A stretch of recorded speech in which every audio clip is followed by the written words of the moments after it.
Bueno, en la segunda parte de el tema de la introducción a la contabilidad, pues vamos a continuar con lo que era el registro de las transacciones. Bueno, para hacer un repaso, vimos lo que eran los asientos de diario, cómo se registraba, cómo se realizaba el análisis de transacciones. Pues para esto les recuerdo que es importante conocer el concepto de cada una de las cuentas, qué son cuentas de activo, qué son cuentas de pasivo, capital, ingresos y gastos, así como dónde aumentan y dónde disminuyen dependiendo de la situación. Una vez que lo registramos en el libro de diario, que la estructura sería similar a lo que les aparece en pantalla, anotamos la fecha, el número de asiento, eh, la descripción o el nombre de la cuenta, ¿verdad? El folio donde se encuentra, en el caso de que sea libro físico o digital, ¿verdad? Y la cantidad del debe y la cantidad del haber. Esas cantidades las vamos a trasladar en el caso de, para efectos didácticos, ¿verdad? Cuando enseñamos contabilidad lo hacemos por medio de cuentas T, pero para efectos de empresa lo hacemos por medio de la mayorización. Y la mayorización en el libro mayor, que registramos la fecha, registramos el detalle de por qué se realizaron esas transacciones, la referencia que sería el número de asiento, los montos al debe, los montos al haber, y en cada movimiento vamos a actualizar el saldo. Ok. Ahora bien, una vez que ya sea de las cuentas T o de los libros de mayor, las cuentas de mayor, una vez que ya tengamos el saldo final, se nos va a dar un reporte que se conoce como la balanza de comprobación. En este caso es importante recalcar que la balanza de comprobación no es un estado financiero, simplemente como la palabra lo dice, como su nombre lo dice, es un balance que comprueba que la misma cantidad que yo registré al debe, la registré al haber. O sea, que aquí se está cumpliendo la partida doble, que para cada transacción yo registré un movimiento al debe y un movimiento al haber. O si registré más de uno, pues la misma cantidad que yo registré al debe, la registré al haber. Es lo que me dice es que se comprobó la igualdad, no necesariamente que los registros están correctos, ¿verdad? Porque puedo tener errores en clasificación.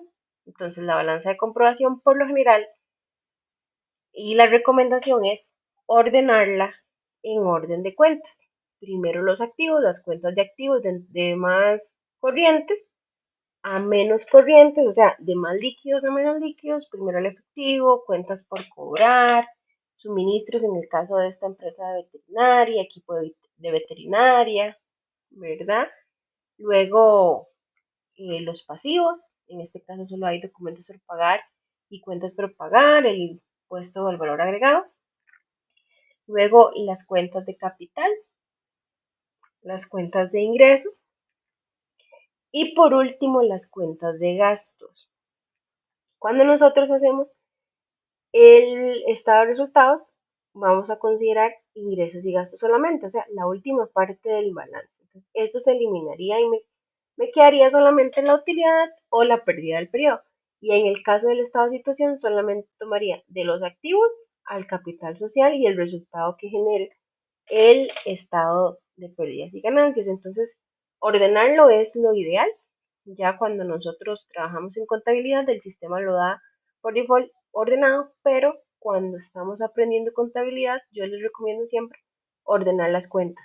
Hacer una lista en orden, primero activos, luego pasivos, luego capital, seguido de ingresos y por último los costos y gastos. Y de esta balanza de comprobación de los saldos que vengan acá, nosotros vamos a revisar si hay algún movimiento incorrecto, puede que alguna cuenta de activos esté al haber, entonces no debería porque su saldo normal tiene que ser donde aumentan. Entonces, si los activos aumentan al debe, tienen que estar en el debe. Si los pasivos, capital e ingresos aumentan al haber, deben de estar en el haber su saldo y los gastos también tienen que estar al debe. La suma me va a dar igual, significa que cumplí con la partida doble y entonces a partir de ahí yo voy a hacer los estados financieros. Ok, ¿cuáles son los estados financieros que nosotros vamos a realizar? Según las NIF, pues son 4 estados financieros. Sería, bueno, vamos a dar primero los dos más usuales, que son balance general, como se llamaba antes, o balance de situación, que es una fotografía de la empresa en cuanto a la situación financiera, es cómo está la empresa actualmente, qué recursos tiene, qué bienes tiene y cómo los adquirió, cuánto debe, a quién le debe y cuánto, cuánto es la participación de los socios en la empresa. Y el estado de resultados, o como se conocía antes, ¿verdad? O el estado de pérdidas y ganancias, como le llamamos ahora, determina el nivel de ganancia o la pérdida que ha tenido la empresa. Recordemos que en el estado de resultados son cuentas temporales solamente por un periodo, entonces, que por lo general es un año, entonces esto se va a actualizar cada año. En cambio, en la información del balance de situación va a ser histórica, va a ser desde que iniciaron los activos y los movimientos que se han dado a lo largo de los años. Y eso solamente contempla los ingresos y los gastos. Entonces, para hacer un resumen, el estado de resultados muestra la utilidad o la pérdida del periodo y se obtiene al restar a los ingresos el total de gastos. Y pues está formado por los dos tipos de cuentas, los ingresos, que pueden ser por servicios, pueden ser por ventas, pueden ser por dividendos, comisiones, intereses, etcétera, ¿verdad? Y los gastos, que son todos los que se necesitan para operar, como servicios públicos, salarios, alquiler, gastos de ventas, etcétera. Entonces, a los ingresos les resto los gastos. Si los ingresos son mayores, hay utilidad. Y si los gastos son mayores, hay pérdida. Y en el estado de situación financiera está formado por las tres cuentas restantes, que serían las de activo, pasivo y patrimonio. Si ustedes ven aquí todas las clasificaciones se juntan, entonces las de activos se clasifican en corriente y no corriente, que antes llamábamos como circulante y no circulante, que significa que son las que se convierten más fácilmente en activo, por lo general en un tiempo menor a un año. Algunos ejemplos serían el efectivo, las inversiones, cuentas por cobrar, intereses por cobrar, y de activos no corrientes es que cuesta más convertirlos en efectivo, por general es a más de un año, como vehículos, edificios, patentes, mobiliario de equipo, etcétera, ¿verdad? O derechos que sean más extensos. En el caso de los pasivos, también los clasificamos como pasivos corrientes y pasivos no corrientes, igual también se llamaban circulantes y no circulantes. Y aquí son los que se van a pagar o se va a cumplir con la obligación en menos de un año, como las cuentas por pagar, por lo general proveedores, salarios por pagar, documentos por pagar a corto plazo, cargas sociales por pagar, intereses por pagar o todo lo que necesite la empresa devolver en menos de un año. Y el pasivo no corriente es cuando la empresa tiene obligaciones a más de un año, como las cuentas por pagar a largo plazo, intereses por pagar a largo plazo. Aquí podemos meter los bonos por pagar, que son una fuente de financiamiento, ¿verdad? Que la empresa tiene a largo plazo. Entonces, hipotecas por pagar, que por lo general uno no va a pagar una hipoteca en un año, ¿verdad? Entonces, eso sería un pasivo no corriente. Y tenemos lo que es el patrimonio, que es el capital social, que es propiamente el aporte de socios que generalmente hace con acciones, ¿verdad? Con el valor de las acciones. Tenemos las utilidades retenidas, que son las utilidades de periodos anteriores. Y tenemos la utilidad del periodo, que puede ser también pérdida. Entonces, esto es lo que muestra el estado de resultados y el estado de situación financiera. Ok, ese sería un ejemplo del estado de pérdidas y ganancias. Para una empresa de servicios. Tenemos el nombre de la empresa, el nombre del estado y la fecha, muy importante, ¿verdad? Bueno, antes los periodos contables en Costa Rica, en el caso de Costa Rica, eran del 1 de octubre al 30 de septiembre, pues ahora con el ajuste de periodo fiscal, ahora es el año natural, a partir del 1 de diciembre del 1 de enero al 31 de diciembre. Entonces, pues cada va a ser un año natural el periodo fiscal. Entonces tenemos ingresos por servicios, los gastos que hayan, ahí toda la lista de gastos, ¿verdad? El total de gastos. Entonces a los ingresos le restamos los gastos y eso nos da, en este caso, como los ingresos son mayores, nos da utilidad. El impuesto de renta, dependiendo de las tarifas, acá en Costa Rica cambian cada año.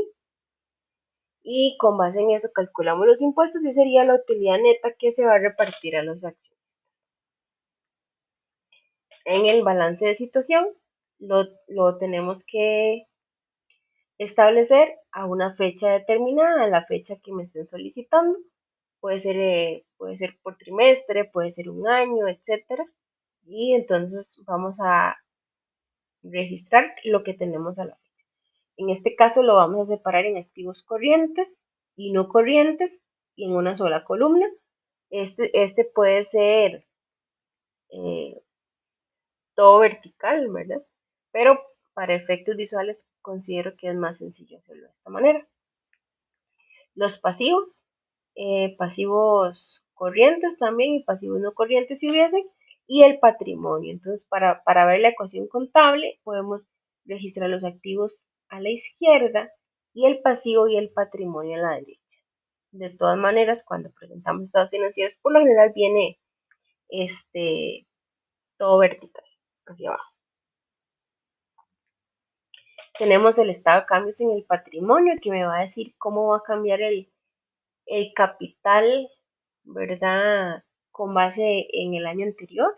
Entonces vamos a tener aquí lo que es capital social, tenemos capital pagado en exceso, tenemos reservas legales, utilidades acumuladas. Entonces aquí vamos a tener aumentos y disminuciones, siempre comparado con el año anterior y con el año actual. Entonces, pues este es un ejemplo de el estado de cambios en el patrimonio según las NIF.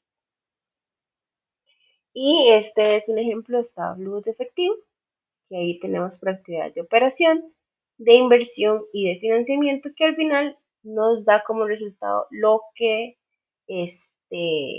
nos dio el balance de situación del efectivo. Este lo vamos a ver en el tema de finanzas, porque es un tema un poquito más extenso, entonces su preparación sí requiere más tiempo.